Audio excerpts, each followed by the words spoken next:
अमरावती जिल्ह्यातील परतवाडा हे गाव हिरव्यागार डोंगराच्या कुशीत वसलेलं होतं. गाव साधं, शांत आणि माणुसकीनं भरलेलं.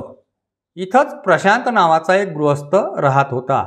त्याचं छोटंसं पण समाधानी कुटुंब, पत्नी अलका आणि 2 लहान मुलं रोहित आणि अन्वी हे राहत होते.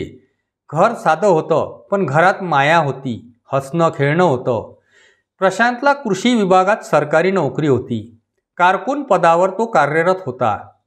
त्याच्या मनात आपलं कुटुंब सुखी ठेवण्याचं स्वप्न होतं. प्रशांतची पत्नी अलका स्वभावाने अत्यंत संयमी, समजूतदार बाई होती. ती घर व्यवस्थित सांभाळायची, मुलांची काळजी घ्यायची आणि नवऱ्याच्या प्रत्येक छोट्या मोठ्या यशात आनंद मानायची.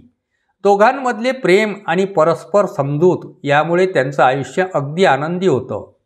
प्रशांत रोज सकाळी ऑफिसला जायचा, संध्याकाळी मुलांबरोबर खेळायचा.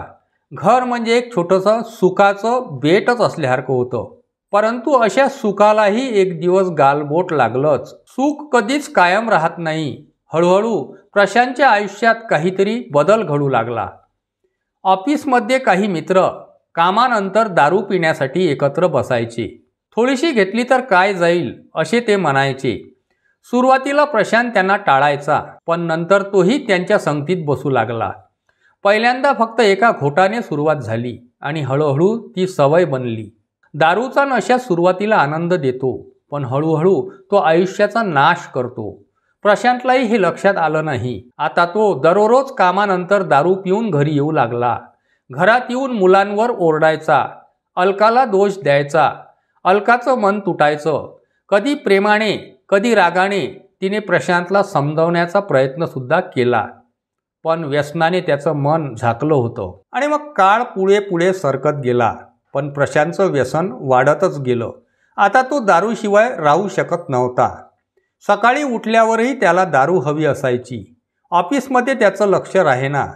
कामात चुका व्हायच्या. अधिकारी वरिष्ठ नाराज व्हायचे.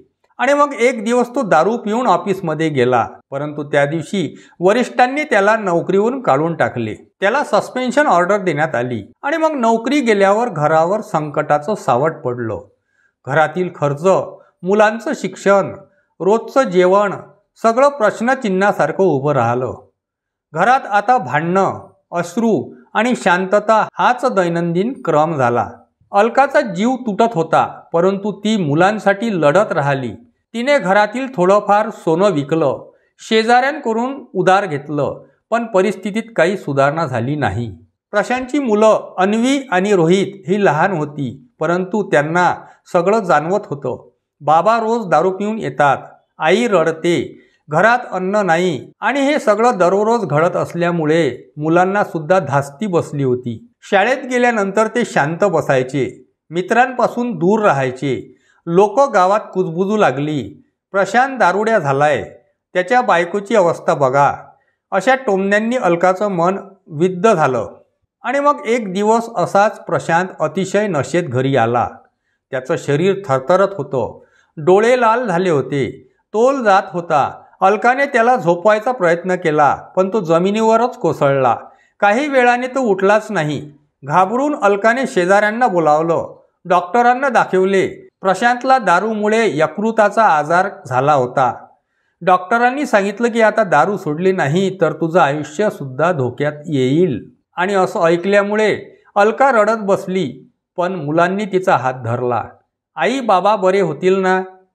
त्या लहानशा प्रश्नाने अलकाच्या डोळ्यातून अश्रू वाहू लागले. तिने मनोमन देवाला साकडं घातलं. काही दिवस प्रशांत हॉस्पिटलमध्ये होता. तिथे त्याने आपल्या आयुष्याचा विचार केला. पत्नी, मुले, त्यांचे डोळ्यातले अश्रू, आपली नोकरी, आपली चूक या सगळ्यांचं त्याच्या मनात चित्रपटासारखं चित्र फिरू लागलं. आणि मग तो काही दिवसांनी बरा झाला, पण आतून तुटलेला होता. त्याला आता स्वतःचा तिटकारा येत होता. हॉस्पिटलमधून घरी आल्यावर त्याने आरशात स्वतःकडे पाहिलं आणि स्वतःशीच म्हणाला, पुरे झाले, आता आयुष्य बदलायचंय. त्या दिवसापासून प्रशांतने दारूला कायमचा निरोप दिला. अलकाचा सुरुवातीला विश्वास बसत नव्हता, पण हळूहळू तिला नवऱ्याच्या वागण्यात खरा बदल दिसू लागला. प्रशांत रोज लवकर उठायचा, घरातील कामात हातभार लावायचा, मुलांबरोबर वेळ घालवायचा. त्याने ठरवलं की नोकरी गेली पण काम संपलेलं नाही. त्याने गावात एक छोटंसं कृषी केंद्र सुरू केलं. बी बियाण्याचं दुकान सुरू केलं.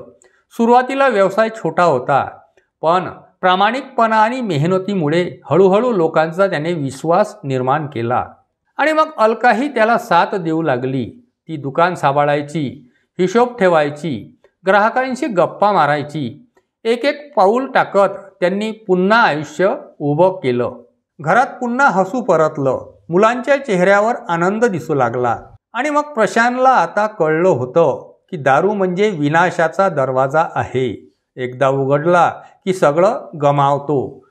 प्रेम, पैसा, सन्मान, कुटुंब आणि स्वतःचं अस्तित्व सुद्धा या दारूमुळे गमावले जाते. पण वेळेवर त्याला कळलं आणि तो शुद्धीवर आला. आणि तो माणूस पुन्हा उभा राहू शकतो जर त्याच्यात इच्छाशक्ती पूर्ण असेल तर. आणि मग प्रशांतने गावातील लोकांसोबत दारू विरोधी भाषणंसुद्धा केली. आणि लोकसुद्धा त्याचं उदाहरण देऊ लागले. बघा प्रशांत कसा बदलला. तो म्हणायचा, दारू घेतल्यावर क्षणिक आनंद मिळतो, पण त्याची किंमत आयुष्यभर भरावी लागते. माझं घर, माझी लेकरं जवळजवळ हरवली होती, पण देवाने मला दुसरी संधी दिली. आता मी माझ्या चिमणी पाखरांसाठी जगतो. अलका आणि प्रशांतने मुलाचं शिक्षण पुढे सुरू ठेवलं. रोहित अभ्यासात हुशार होता. अन्वीला चित्रकला आवडायची. त्यांना त्यांचे बाबा आता आदर्श वाटू लागले. घरात शांतता, समाधान आणि प्रेमाचं वातावरण परत आलं. एके सायंकाळी प्रशांत दुकान बंद करून घरी आला. मुलं अंगणात खेळत होती. अलका चहा करत होती. सायंकाळचा मंद वारा वाहत होता. प्रशांतच्या चेहऱ्यावर समाधान होतं. त्याने मुलांकडे पाहिलं आणि हळू आवाजात म्हणाला, हे माझी चिमणी पाखरं, आता तुम्हाला कधीही उपाशी राहावं लागणार नाही. मी पुन्हा उभा राहिलोय तुमच्यासाठी. आणि मग त्या क्षणी अलकाच्या डोळ्यात पाणी आलं. ते अश्रू आनंदाचे होते. तिने देवाकडे पाहिलं आणि मनोमन म्हटलं, धन्य आहे ही दुसरी संधी. परमेश्वरा, आम्हाला असेच सुखी ठेव रे बाबा. मित्रांनो, ही कहाणी तुम्हाला कशी वाटली कॉमेंट करून जरूर कळवा. आणि आमच्या चॅनलला लाईक करा, सबस्क्राईब करा आणि शेअर करायला विसरू नका. नमस्कार.